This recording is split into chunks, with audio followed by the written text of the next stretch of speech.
The rain had not stopped falling over the nesting cliffs for 3 days, and the eggs in the great stone bowl were finally cracking.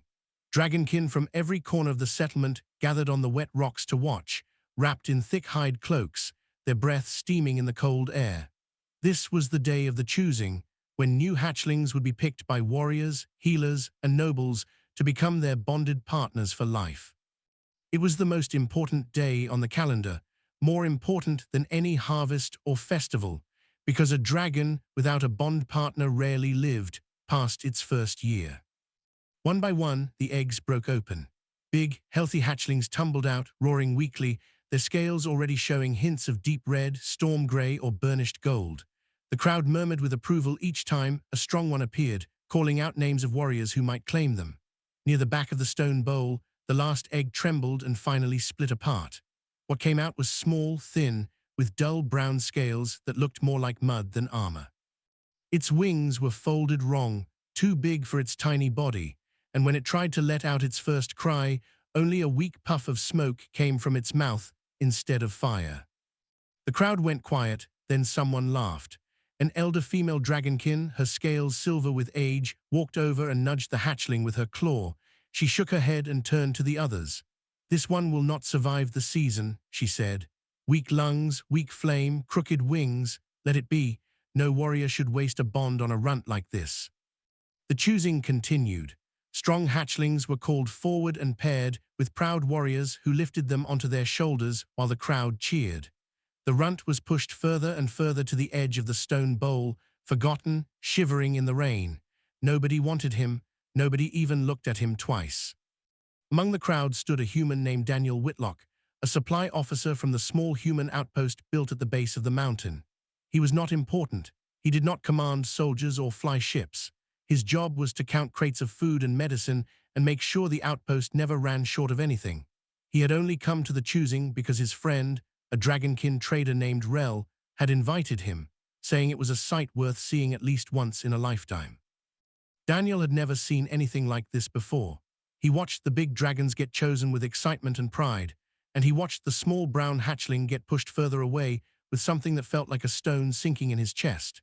He remembered being the smallest kid in his school back on Earth, the one nobody picked for their team, the one who sat alone at lunch until one teacher finally said his name out loud in front of everyone and gave him a reason to believe he mattered. He never forgot that feeling. The choosing was almost over. The last few dragonkin warriors shook their heads at the runt and walked away without a second glance. The elder female raised her staff, ready to declare the hatchling unclaimed, which meant it would be left in the culling fields outside the settlement, where unclaimed hatchlings were left to fend for themselves and rarely survived more than a few days. Daniel felt his heart pounding. He did not know the customs well. He did not know if humans were even allowed to bond with dragons, but he stepped forward anyway, his boots splashing through the rain puddles on the stone. "Wait," he said. His voice was not loud, but it carried across the quiet crowd. Every eye turned to him, dragonkin and human alike, all equally surprised. "I'll keep him." For a moment nobody said anything. Then laughter broke out from several warriors near the front. A young dragonkin scoffed and said humans were too soft and too weak themselves to raise a dragon properly, let alone a broken one. The elder female stepped closer to Daniel, studying him with narrowed eyes, as if trying to decide if he was joking. "You understand what you are asking," she said slowly. "This hatchling may never fly, it may never breathe true fire, it may die within days no matter what you do, and if the bond breaks while it is still young, it can hurt you as well. Humans are not known for taking such foolish risks." Daniel looked past her at the little hatchling curled up in the mud, shaking from the cold, forgotten by everyone else. He thought about all the times in his life someone could have simply walked past him and did not. "I don't care what he looks like," Daniel said. "Everyone deserves someone in their corner. I'll keep him." The elder female studied him a moment longer, then stepped aside without another word, which by the old customs meant his claim was accepted. Whispers spread through the crowd like fire through dry grass. A human, choosing the weakest hatchling anyone had ever seen. Some called it foolish, some called it a waste. A few, watching quietly from the back, wondered if it was something else entirely. Daniel walked forward, ignoring the stares, and knelt down beside the shivering hatchling. Up close, the little dragon looked even smaller and more fragile than it had from a distance. Its eyes, a pale watery blue, opened slowly and looked up at him, uncertain and afraid. "Hey there," Daniel said softly, reaching out a hand. "Nobody's leaving you behind. Not today, not ever if I can help it." The hatchling flinched at first, then hesitantly pressed its small snout into his palm. It was warmer than Daniel expected. He gently gathered the little dragon into his arms, wrapping him inside his cloak to shield him from the rain, and carried him away from the stone bowl while the crowd watched in stunned silence behind them. He did not have a name picked out yet, but as he walked back toward the outpost, feeling the tiny heartbeat against his chest, he knew one thing for certain. Whatever came next, he was not going to let this little dragon face it alone. 2 weeks after the choosing, the small storage room behind Daniel's quarters had turned into something closer to a nursery. He had lined the floor with old blankets, set up a heat lamp borrowed from the outpost's medical bay, and filled a shallow bowl with warm broth that the healers said might help the hatchling grow stronger. The little dragon, still unnamed, spent most of his days curled up in the corner, too weak to do much more than sleep and occasionally nibble at his food. Daniel had never raised anything in his life, not even a houseplant that survived more than a month, so he did what any reasonable person would do. He asked questions. He talked to Rel, the dragonkin trader who had first invited him to the choosing, and Rel in turn brought over an old healer named Bosk, a stooped, grumpy dragonkin man who had spent decades treating sick hatchlings, though he made it clear he thought this particular case was hopeless. "You are wasting your time," Bosk grumbled during his first visit, poking at the hatchling's ribs with one clawed finger. "Look at him, weak flame sac, crooked wing joints, thin scales. In the wild, hatchlings like this do not last the season." "He's already lasted 2 weeks," Daniel pointed out. Bosk snorted, but he left behind a list of foods to try anyway, along with a warning that dragon hatchlings needed far more than food to grow strong. They needed confidence. A frightened hatchling, he explained, produced weak flame no matter how healthy its body was, because fire in young dragons was tied closely to feeling safe. Daniel took that piece of advice more seriously than anything else Bosk said. He began spending every free hour in the storage room, sitting on the floor beside the hatchling, talking to him about nothing in particular. He talked about his childhood on Earth, about the crates he had counted that day, about how the outpost's cook kept burning the morning bread. He didn't expect the hatchling to understand any of it, but he liked the idea that the little dragon wasn't alone in that dark corner anymore. Slowly, something began to change. The hatchling started to follow Daniel around the small room with his eyes, then eventually with clumsy steps, tripping over his own oversized wings. He still couldn't fly, and his attempts at breathing fire produced nothing more than weak curls of smoke, but he stopped flinching every time someone new walked into the room. He started pressing against Daniel's leg in the evenings, seeking warmth and closeness the way a scared animal seeks safety. Daniel decided the hatchling needed a name that wasn't grand or fierce like the names other dragons carried. He didn't want to give the little guy some big destiny to live up to before he even had a chance to grow. One evening, watching the hatchling stubbornly try to climb over a folded blanket for the 5th time without giving up, Daniel laughed and said, "You're a persistent little guy, you know that? I'll call you Buddy." It wasn't fancy, it wasn't traditional, but it stuck. Word about the human and his hatchling spread slowly through both the outpost and the dragonkin settlement. Some of Daniel's fellow humans thought it was a strange hobby, teasing him gently about turning his storage closet into a lizard den. A few worried he was setting himself up for heartbreak, since most people still expected the runt to die eventually. Daniel brushed off both the jokes and the warnings with the same simple answer each time: somebody had to. Among the dragonkin, reactions were more divided. Younger dragonkin found the whole situation amusing, a curiosity to gossip about. Older ones, especially those who had lived through hard winters and lean seasons themselves, watched more carefully, remembering old stories about hatchlings who had beaten the odds long ago, though such stories were rare and mostly considered legend.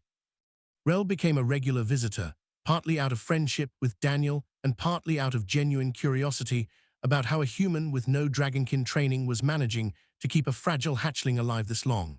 Rel had grown up around dragonkin customs his whole life, and everything he knew said the runt should have died in the culling fields days ago. Instead, here he was, wobbling around a cluttered storage room, nudging Daniel's boots for attention. "You do not do things the way we do," Rel said one evening, watching Buddy attempt and fail to climb onto a low shelf. "We would have left him to prove his strength alone. You have not let him be alone even once." "Where I'm from," Daniel replied, catching Buddy before he tumbled off the shelf, "you don't throw someone out just because they're struggling. You help them get stronger first. Strength isn't only about what you're born with. Sometimes it's about who's willing to stick around." Rel said nothing, but he returned more often after that, sometimes bringing small treats for Buddy, sometimes simply sitting quietly and observing. One cold night, about a month after the choosing, Daniel woke to a strange warmth pressed against his side. Buddy had climbed into the blankets beside him, something he had never done before, always preferring his own corner. Daniel carefully reached out and rested a hand on the hatchling's back, and that was when he noticed it. Buddy's scales, usually dull mud brown, seemed to hold a faint shimmer in the moonlight, a hint of deeper color hiding just beneath the surface. He didn't know what it meant yet. He wasn't a healer or a scholar, but he had a feeling, sitting there in the quiet dark with the small dragon curled trustingly against him, that something was beginning to shift, slowly but surely, inside the little hatchling nobody else had wanted. The next morning, when Buddy opened his mouth to yawn, a small spark, no bigger than a candle flame, flickered briefly at the back of his throat before fading away. It was the first real flame he had ever produced. Daniel stared at it, grinning so wide his face hurt, and scooped Buddy up into his arms. "See," he said, laughing, "I told you, you've got more in you than anyone gave you credit for." By the time the first snow melted off the mountain peaks, Buddy was no longer the size of a house cat. He had grown to about the size of a large dog, still small compared to other dragons his age, but steadier on his feet, with wings that finally seemed to match the rest of his body instead of hanging too big and awkward. His scales had darkened into a deep, warm bronze, catching the sunlight in a way that made him look almost polished when he stretched out on the rocks outside Daniel's quarters.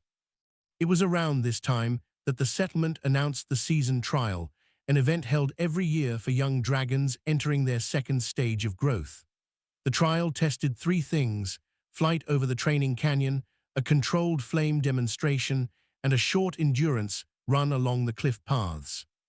Dragons who failed the trial were not punished exactly, but they were marked as unfit for further formal training, which in dragonkin society meant a lifetime of being overlooked for important roles, hunts, or even future bonds if their partner passed away. Daniel had not planned on entering Buddy into the trial at all. He assumed, given the customs he'd learned about, that weak hatchlings simply weren't allowed to participate. He was wrong, but only partly. Buddy was technically allowed to enter, since no law forbade it, but almost nobody expected a hatchling raised outside traditional dragonkin methods, by a human no less, to be seriously considered. When Daniel went to register Buddy for the trial, the registration officer, a stern-faced dragonkin named Torv, barely looked up from his ledger. "This is for hatchlings expected to pass," Torv said flatly, "not for pity entries." "He's not a pity entry," Daniel said, keeping his voice calm but firm. "He's my hatchling, and he's earned the right to try just like anyone else's."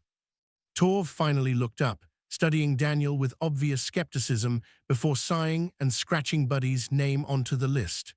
"On your own head be it," he muttered. "Do not blame me when he is laughed out of the canyon." News of the entry spread quickly, and not kindly. Some dragonkin found it disrespectful that a runt would even attempt the trial, as if it mocked the seriousness of the tradition. Others were simply curious, wanting to see for themselves what months of human care had actually done for the little dragon everyone had written off. Rel, ever supportive, offered to help Daniel prepare, teaching him basic dragonkin training signals used to guide young dragons during flight practice. Days leading up to the trial were filled with practice in the training canyon, usually early in the morning before other dragons arrived, to avoid the mocking stares of older hatchlings who were already far more skilled. Buddy struggled at first. His wing beats were uneven, and he crashed more times than Daniel could count, tumbling into the dust each time with a frustrated huff of smoke. But he never once refused to get back up and try again, something Daniel quietly admired more than he let on. The morning of the season trial arrived clear and cold. A crowd gathered along the canyon rim, dragonkin of all ages watching from the stone ledges, murmuring and pointing whenever Buddy was mentioned. Daniel stood near the starting platform, feeling nervous in a way he hadn't expected, his stomach twisting as he watched the other, larger hatchlings stretch their wings with confident ease. The flight portion came first. One by one, hatchlings launched off the platform and soared across the canyon, most completing the course with smooth, practiced turns.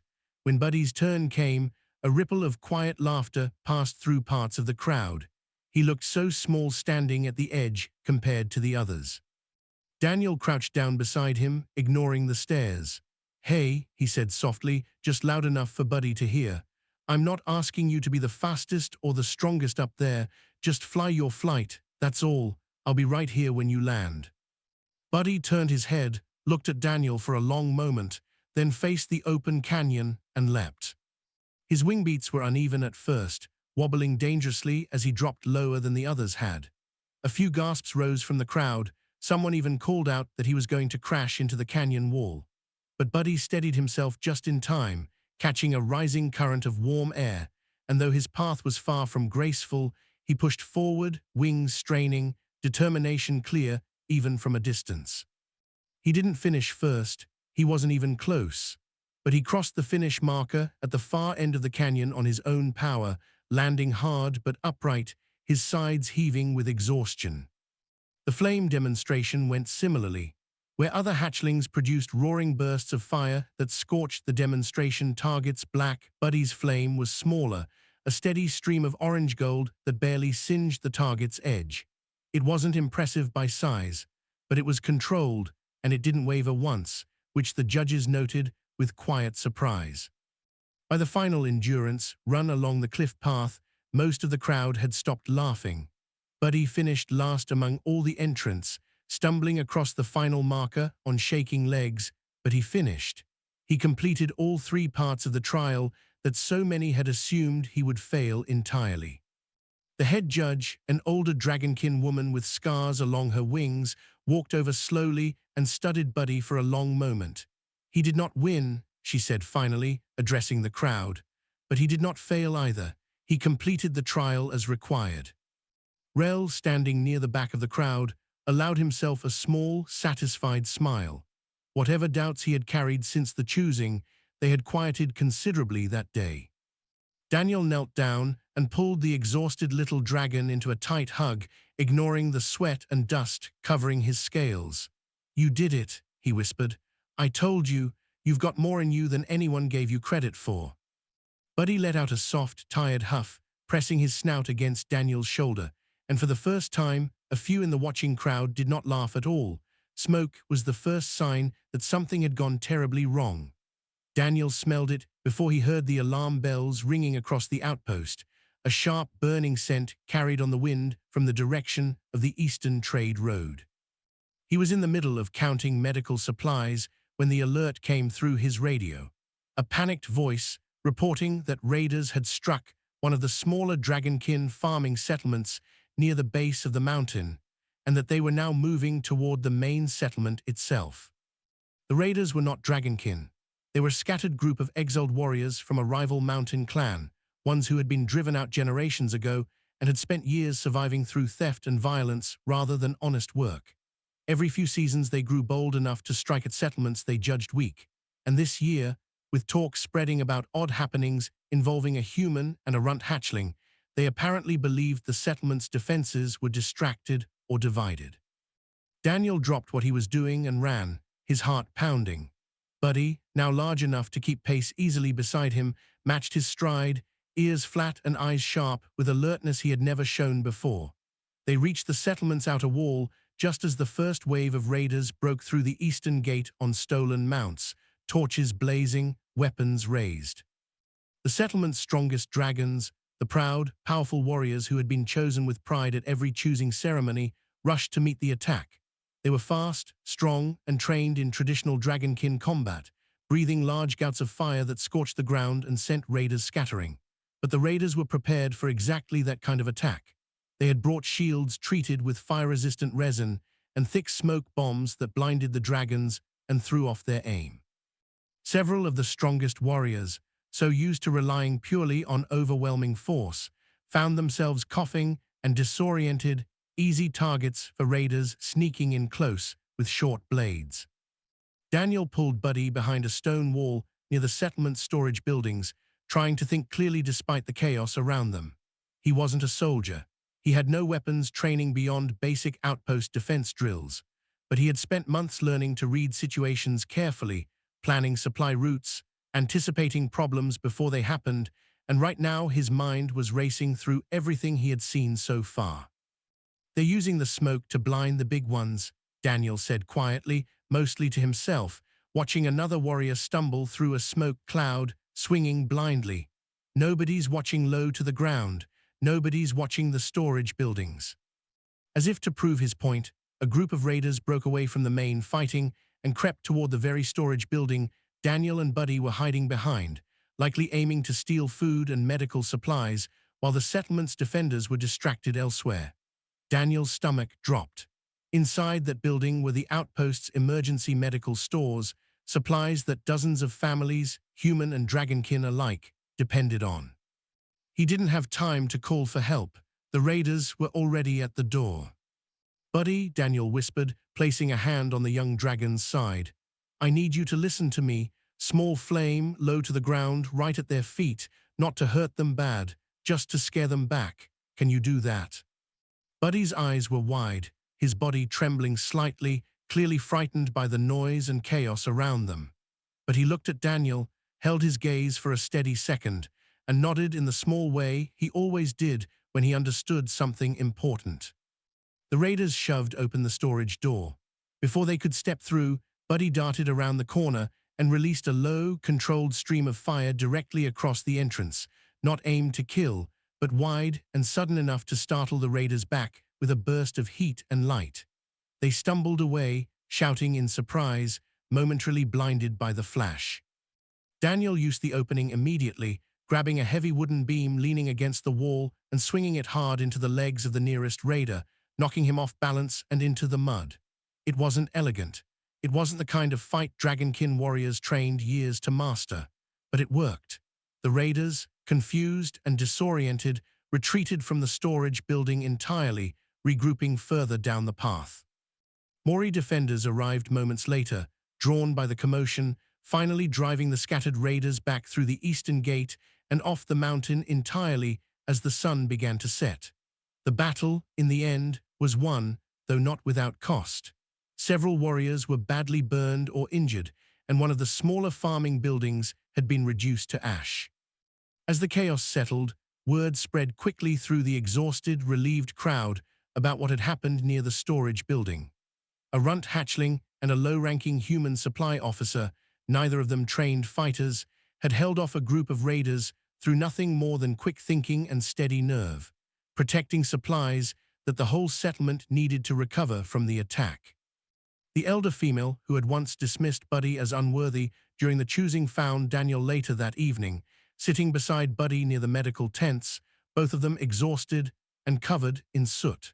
She studied the young dragon for a long moment, taking in his singed but steady wings, the calm way he leaned against Daniel's side despite everything that had happened. "The strongest warriors relied only on strength today," she said slowly, almost thoughtfully. "It nearly cost us everything. Your hatchling relied on something else." Daniel looked down at Buddy, who was already dozing off despite the noise around them, worn out but unharmed. "He relied on trust," Daniel said quietly. "Trust that I wouldn't ask him to do something he couldn't handle. Trust that I'd be right there beside him no matter what."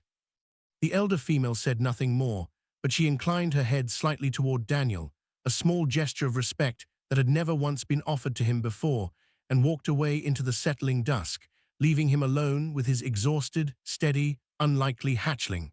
The settlement council met 3 days after the raider attack, and for the first time in living memory, a human was invited to sit in on the discussion.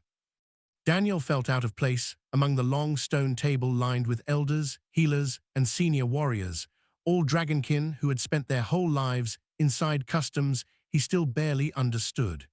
Buddy waited outside the meeting hall, curled patiently near the entrance, occasionally lifting his head whenever he heard Daniel's voice drift through the open doors. The council was not gathered simply to celebrate the battle's outcome. They were gathered because the attack had exposed a serious problem, one that many elders were reluctant to admit out loud.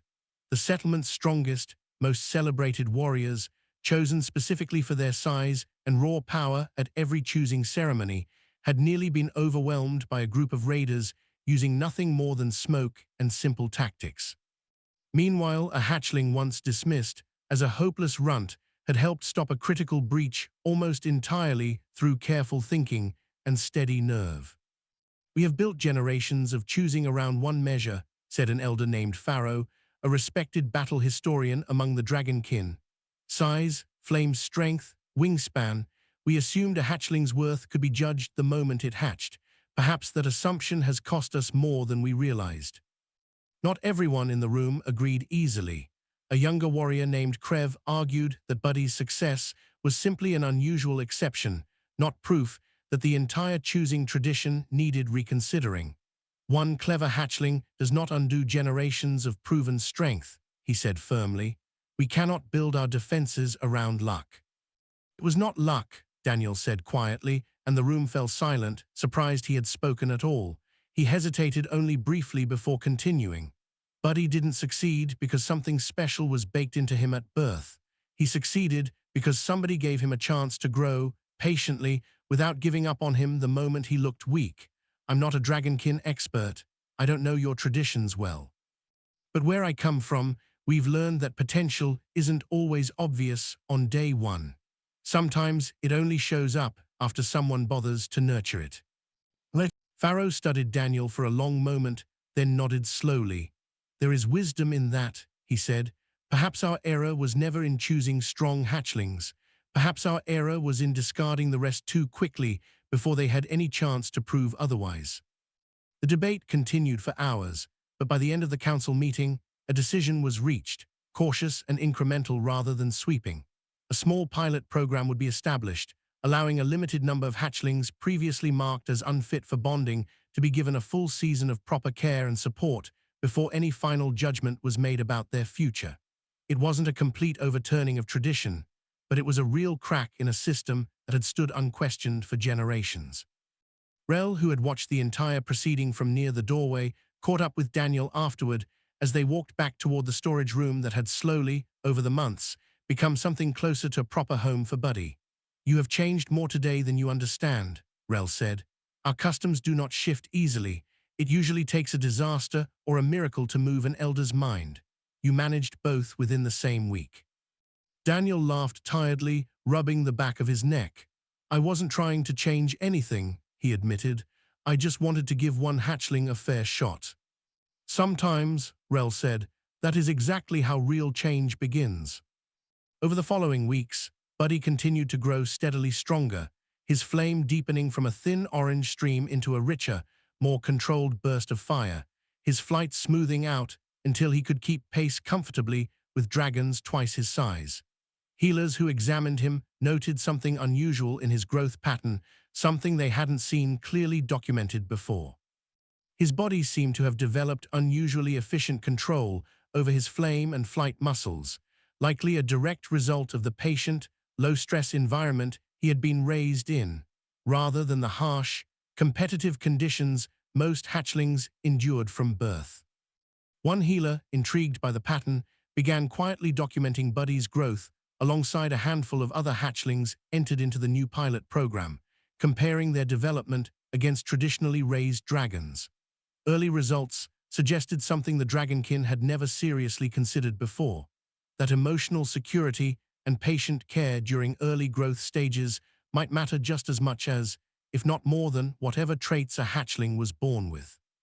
Word of these findings spread slowly through the settlement, shifting attitudes bit by bit. Dragonkin who had once mocked Daniel openly now greeted him with cautious respect.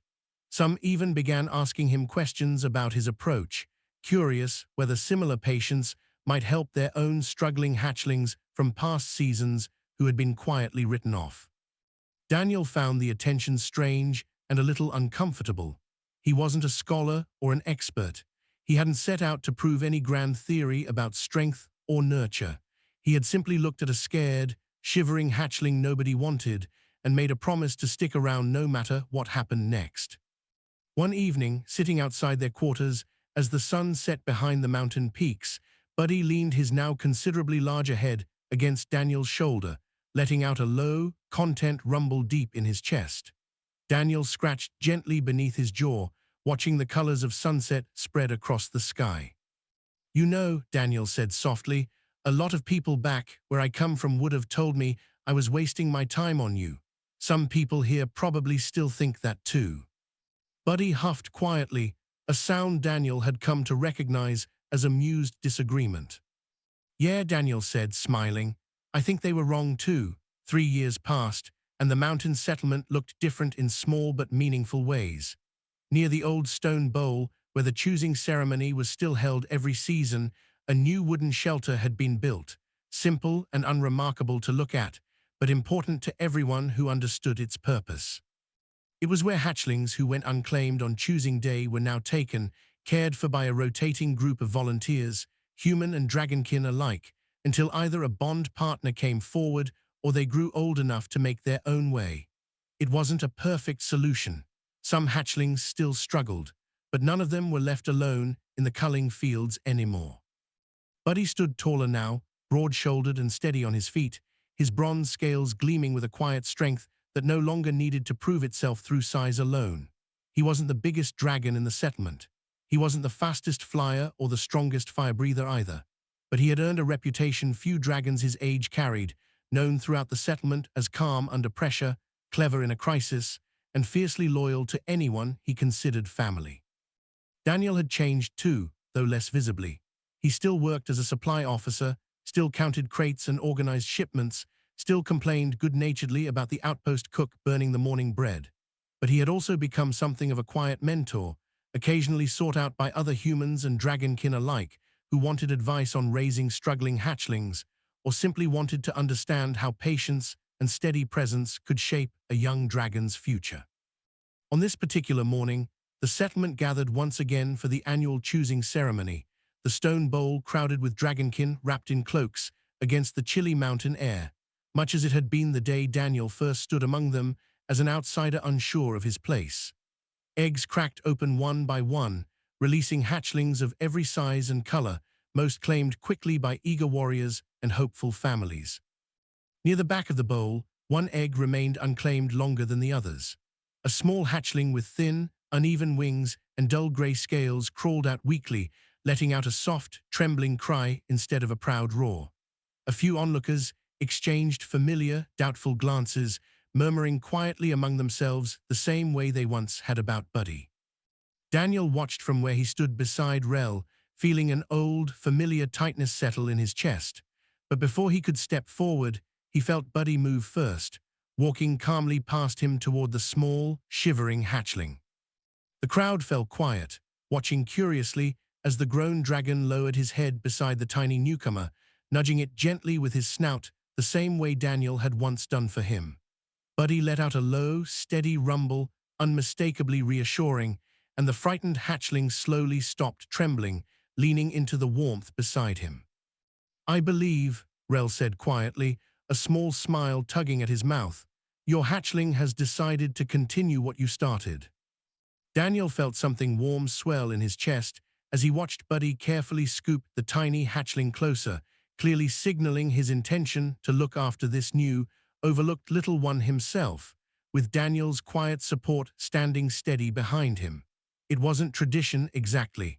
It wasn't quite how bonds were normally formed either. But nobody in the crowd objected, and the elder female who had once doubted Buddy so strongly simply nodded in quiet approval from where she stood among the council. Later that evening, after the excitement of the choosing had settled and the newest hatchling, now sleepily curled between Buddy's front legs, had finally drifted off to sleep, Daniel sat outside their quarters watching the stars emerge over the mountain ridge. Buddy settled beside him, careful not to disturb the small sleeping form tucked against his side. "You didn't have to do that, you know," Daniel said softly, though he couldn't keep the pride out of his voice. "Nobody would have blamed you for staying out of it." Buddy turned his head, meeting Daniel's eyes with the same steady, thoughtful gaze he'd had since he was small enough to fit inside a single cloak. He let out a soft huff, almost like a laugh, and nudged Daniel gently with his snout, exactly the way Daniel had once done for him years ago in the rain. Daniel laughed quietly, understanding perfectly well what that gesture meant. "Yeah," he said, "somebody had to, I get it." They sat together in comfortable silence as the stars fully emerged overhead, the small hatchling breathing steadily between them, safe and warm. Somewhere far below, the lights of the settlement flickered gently in the darkness, a community slowly, steadily learning that strength wasn't only found in the biggest flame or the widest wingspan. Sometimes strength looked like a supply officer with no combat training, kneeling in the rain to lift up a shivering hatchling nobody else wanted. Sometimes it looked like a one-stouted dragon choosing, without hesitation, to pass that same kindness forward to someone even smaller than himself. And sometimes strength was simply choosing to stay, patiently, steadily, for as long as it took, until someone finally believed they were worth staying for. Buddy rested his head against Daniel's shoulder, the small hatchling sleeping peacefully beside them both, and for the first time in a long while, Daniel felt certain that whatever challenges came next, they would face them exactly the way they always had. Together.